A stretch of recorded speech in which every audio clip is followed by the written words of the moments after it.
Mr. Manager. Morning. What do we have for us today? Really, I have just two questions. First is the BOCC. I think we had a consensus of commissioners to move the 21st of November BOCC to the 28th, so we won't, the day before Thanksgiving, have a BOCC staff meeting to allow people to actually, if you want to, celebrate Thanksgiving. Commissioners, what's will 28th? 28th? That's fine. It's the first I've heard of it. Okay. We talked about it briefly last time the manager and I met, but we needed to talk to all the commissioners. The 21st. That's why I'm bringing it up for all the commissioners to talk about. So the 21st is the day before Thanksgiving. So it's probably not a real good day to have a board meeting because some of the staff are going to be wanting to take off a day early to go. So I think we have consensus to move it to the 28th. Oh, good. And next week, staff meeting, no staff meeting. I can have a topic or not have a topic, but it's election day, so. Okay. On your little card that you've got, I thought we were going to talk about the legislative agenda today. No, we pushed that back, and I sent you a text on that. And also in our staff meeting last week, I talked about pushing it to the November 13th. Okay. Well, I know we talked about it. I just noticed it on your card. So. Yeah, that was a mistake. It's not. Yeah. So I actually crossed it out. Okay. Good. So we're going to do it what day? November 13th. November 13th. Tim couldn't be here today, and he's a large portion of that discussion, so I wanted him to be here to champion his cause. Okay. Do we have any reason to have a staff meeting then next week? Because the main thing we've got really to work is our legislative agenda. That's probably the most important thing we've got. We were going to tee up Karen Page, who wanted to talk about Kansas Global, but we can push that off. Okay. So we can do it either way. Staff meeting next week? Anyone? Okay. Let's just push it until the 13th, and we'll cover it all on the 13th then. Okay. All right. The final thing is, I understand you want to talk about the zoo. I have Brent Shelton here who can assist in the conversation, but we're ready to discuss. Good. Well, last time you and I met, the one thing I asked to do was to talk about the zoo. As you know, the manager, Tim Kaufman, and I went through about 6 or 8 month discussion where the zoo built a master plan and a strategic plan. And none of the rest of the staff or none of the other commissioners have had a chance to take a look at that in depth. The zoo had a little public events deal the other day where they rolled out the 25-year master plan. And then all the commissioners had a meeting with Cheryl Wolford and Kevin Arnell last week, I believe. I did not have a meeting with them. You didn't? Okay. So I don't know about the financial piece of it that they were requesting. I know that they left a letter with each of the commissioners. I think they left a letter with you. They did give me a letter in my inbox. And I got my letter at the meeting that you and I had. I gave it to Tom. So I don't have a copy of that right now, but I know it was in it. Anyway, I don't need it right now. The main thing that I'm interested in today is that in that letter they proposed a public-private partnership where the public portion of it builds some buildings for the zoo. And I need to know if there is will from the commissioners to move forward and have the staff do a full analysis and a return on investment analysis on the zoo for the future and what that would be. So I know that you all have gotten as much information as I do, except for the fact that I sat with the manager and Tim Kaufman on the planning process. But as far as the actual finances and what they need, you all have the exact same amount of information I have right now, but I think we need more detailed analysis of what the return on investment today.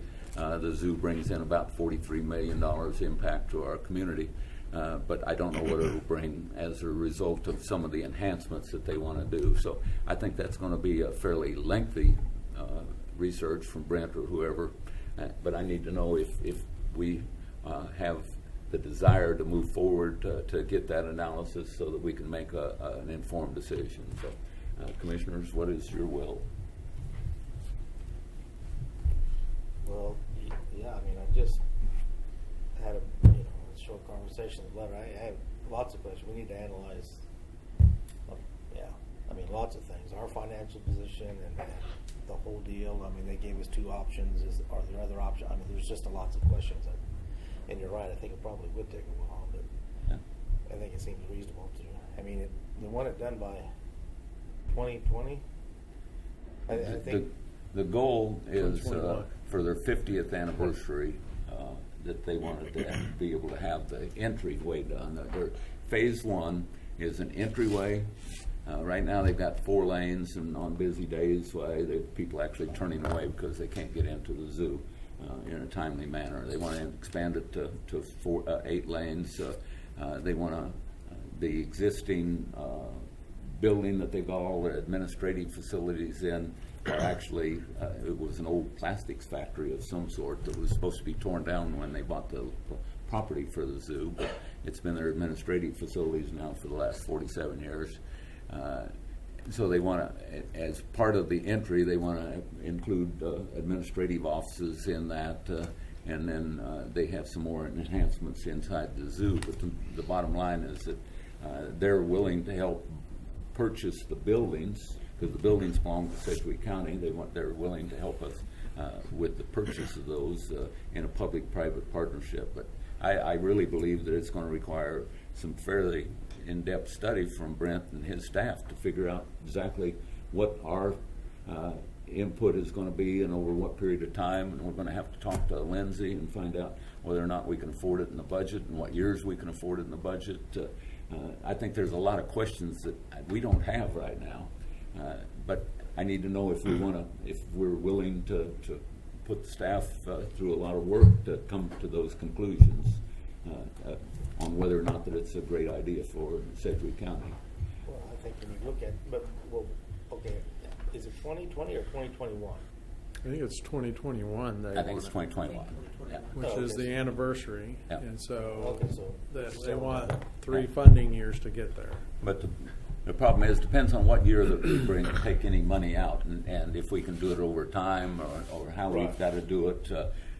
Which years do we have the wherewithal to be able to help them out? Which years don't we? We've already passed, we're in 2018 now. If we use any of that money, we don't know how much we've got available at the end of the year. I don't. I know Lindsay and her staff probably has an idea, but I don't have an idea. If we take it out of 2019, we've already passed the 2019 budget.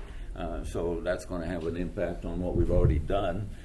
So where do we go in each of those years? I don't know, and I don't have those answers. And we give them money per funding agreement for infrastructure already. Is that in combination with, or is this in lieu of? I mean, there's questions along those lines too. So I think we've got enough questions that we need to have a pretty good analysis before we start making any decisions. Does Brent Finance Company have the details of the ask? We've seen the 2 options for phase 1 for the funding. That was in that letter from Kevin Arnell. But it's about a $15 million phase 1, and we're looking for about 6 from us. Or 8.5. Or if they can't get the 2.5. What did you say? Or 8.5. My first option was 8.5.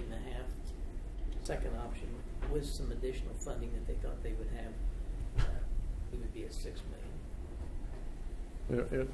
And where did those options get designed? How did those options become the options for us? Well, again, I think that's what we need staff to come and sit down and talk with them and come up with answers for all these questions. I know we've got a lot of questions right now. We just don't have a lot of answers. So my recommendation is we do a thorough analysis on it. I concur. And they're on a time frame too, right? Well, they are to the point where that they'd like to have something done by 2021 for the But 50th they want an anniversary. answer from us so they can. The biggest thing is that they do want an answer from us so that they can go out to the public and say it is a public-private partnership, and it helps them with their fundraising. They've also got like a $2 million anonymous matching gift that's out there. So there's a lot of pieces to this whole thing, and I think we need somebody to put all those pieces together for us so we can make an informed decision. But there is a sense of urgency, right? They need to have a commitment from us in order to make a commitment to the planning stage, which is not without cost. That's So right. they can get that done so that they can take the next steps and have the facility ready. But I think it's a pretty tight time frame, What is the way I it? understand it. So that means that our analysis and our decision point needs to come pretty quick. I concur, especially if we use any money that might be available in 2018, because we have to make that decision before the end of the year.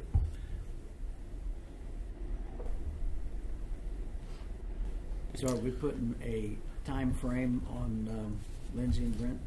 Are we saying this afternoon at 2:30 or? Not that. I mean, when will we talk about it again? I mean, how much time do you need? Because I think they are eager to know if we are interested or not interested.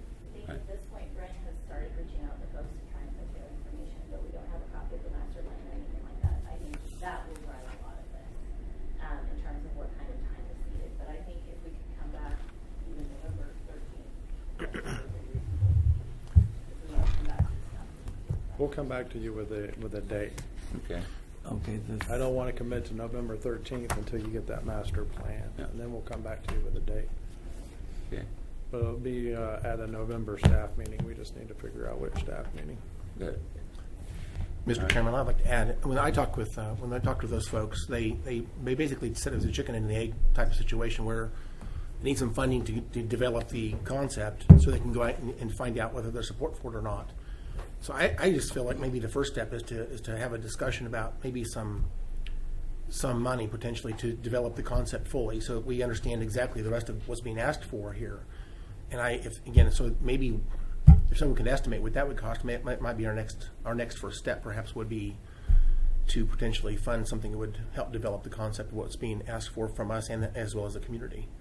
Yeah, that sounds like a good idea. Yeah. But we need to know what that would cost also. Right. So that would be easier to estimate, though. So perhaps they can get that to us quickly. Okay. Be my recommendation. Are you going to talk to the folks, you and Brent? Yes, we do. Good. Good. Thank you. I would support that. Okay. And then we could even try to walk the halls before the staff meeting to give you more information so that you come into the staff meeting with a certain amount to be able to make an informed decision. Sounds good. Okay. Anything else on the Zoom? What else you have, Mr. Manager? That's all I have. Very good. Al? Thank you, Mr. Chairman. I actually have something I'd like to present to you all. Just take a few minutes for this, and here's the copies for you guys, and have, I think, 16 copies for the table. I'm going to bring something over to my chair here for you all to see. I think this is a show and tell here today.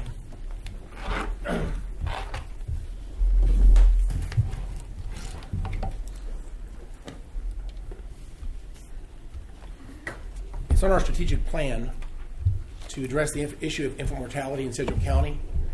And we're doing the same strategy. We've been doing this for a long time, and I guess I'm not happy with the demographics that seem to be not getting any better in Sedgwick County. Just, again, the way I say it, maybe my analysis isn't exactly right, so please don't hold me to the statistics here. But I understand that Kansas is one of the worst states in the nation on infant mortality per capita, and I think Sedgwick County is one of the worst counties in the state of Kansas. And I know we have done what we can to help address the issue, but I'm looking for new ideas. And so I've been talking about this for quite a long time. I had a constituent brought this to me a while back, and I have talked with our Director of Health, Adrienne Byrne, and she's looked at this, and right now she seems like she's interested. I thought she would be here this morning. I'm sorry that she didn't know I was going to do this, but she seems like she's interested, at least going forward, at least far enough to find out if we could do a pilot program. So I'd like to just talk about what this is This is called a baby box, and Finland is our world's example of how this might change infant mortality. If you look at that data there, they had probably the worst infant mortality in the world. And in the 1930s, they developed this idea, and starting at that point, they began to educate their community, and they made it so it's not income qualified. If you want a baby box, they provide a baby box. And by the way, if you don't know, we do provide some helps to people who have babies in Sedgwick County. We do spend some money. For example, we provide porta cribs. But I, as a parent, I've got 5 kids. And a porta crib probably wouldn't be in my bedroom. It probably would be in a different room of the house. And porta cribs really aren't designed for infants. They're designed for toddlers. And so it's not an ideal place to put a baby. And so what this is for the first 6 to 7 months of life, 0 to say age 7 roughly, until the baby begins to roll over and raise its head and that type of thing. This is a place for a safe place for the baby to sleep. It's very portable. You saw me carry it over here. It can go anywhere. Put it on the kitchen table. You can put it in the bed next to you. If you're a tired parent and you're struggling with trying to get some sleep, having a baby very close to you in a safe way is actually what this is all about. So what this actually is, it's got a very nice box, and inside here is a fitted sheet. A fitted sheet mattress right here. And this is very tightly, and if you look at this from the top, there's not a lot, you can't put the baby in there, put the lid back on, it wouldn't work. Okay, so that's not recommended, of course. But yeah, some people might try that. But anyway, you can see it's fairly shallow. It's fairly shallow here. The baby would fit inside this, and it's very portable. This is actually like a portable bassinet. And they're very inexpensive. And so some places are providing these. It's very high quality. It's nice looking. I know people who have bassinets and cribs, but they think this is actually preferable because of what this provides. One of the concerns about some communities that have built these themselves, they make the boxes too deep, and they fill them up with all kinds of goodies inside, and people use it as a storage box. And that was one of our concerns, is people might use this for a storage box rather than its intended purpose. And so we don't want to, waste money providing something that people wouldn't use the way it was intended. But underneath this mattress, you'll notice that there is diapers, there's baby wipes, there's a bottle, there's all kinds of little goodies in here. There's coupons, and it looks like this. There's compartments inside this. Okay, so you can give this to people, bless them with some good things if you want. What I would like to see us do in Sedgwick County, again, it's on our strategic plan, I would like to talk about possibly a pilot program, something different. I want to think differently we have been thinking in the past. And so this is just one manufacturer. There may be others. This one's called a Thin Bin. It's a company that sells these, and maybe we need to get purchasing to see if they can find competitive type ideas that are maybe less expensive. We probably need to have somebody from legal develop some type of a liability statement. So if you hand one of these out, we need to have make sure that the person who receives this sign some type of liability waiver, so that should they misuse this and something bad happens, there's not liability back on the county. This is a gift. You can print these boxes however you like. You put Sedgwick County logo on the side. You can put some educational information on the side. You can put some educational information on the inside. But this will change, I think this will change maybe our demographics. I think it's tragic, in my opinion, that we've had literally years and years and years of effort, and we're not seeing an improvement in the demographics of infant mortality in Sedgwick County. In fact, in some ways, it's gotten worse. And so I would just like to ask you all to think about this. I would like us to consider a pilot program. I don't know what it would cost. I need someone to estimate what this would cost and have a conversation in the community to find out how we would do this. I'd prefer it not to be income qualified. I prefer it to basically be for Sedgwick County citizens across the community, not necessarily zip code related only. I think we ought to make this broadly available. And so a pilot program might be a year or two where we would provide these and see if our demographics change.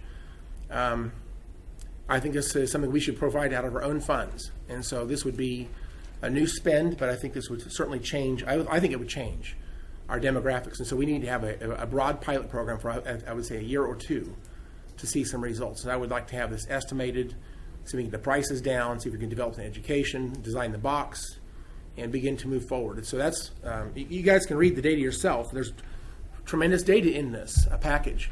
They did a study It talked about at the bottom of one of the pages, it says they contacted 5,187 mothers for post-discharge interview between these dates, and a total of about 2,763. So completed the survey, and of those, 54% of the control group and 52% for the intervention group.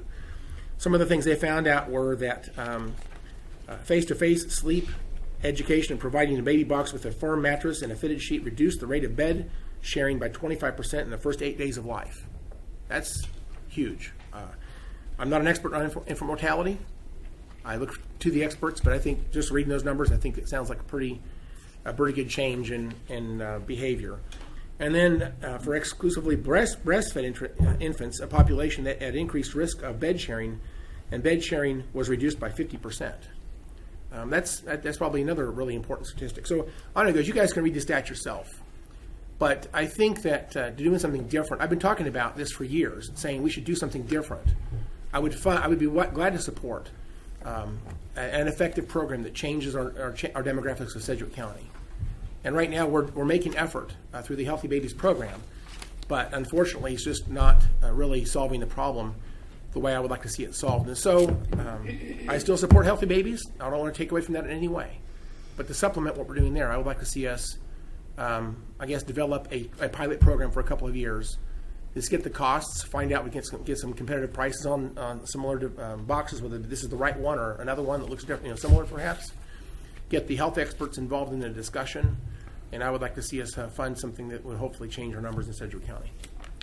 That's all I have, Mr. Chairman. I just wanted to present that. Thank you. Thank you, Commissioner Howell. Actually, he demonstrated this for me earlier, late last week, and I don't have a problem with us taking a look at it and having the staff take a look at what, especially Adrian and finance, and figure out if that fits into our budget and whether or not that it's something that we ought to be doing. So I don't have a problem with the manager asking the staff to take a look at it. Anybody else have any comments? Okay. Commissioners, anything else come for you? Nothing? Hey, does the staff have anything this morning? Electeds, you're all by yourself, Kelly. Very good. Anything this morning? Very good. All right, don't forget we have voting open. I guess it opened across the town today, across the county in some different locations, and then next week we'll have voting on Tuesday. So make sure that everybody gets out and votes. You have anything else, Mr. Manager? I guess we're adjourned. Thank you all.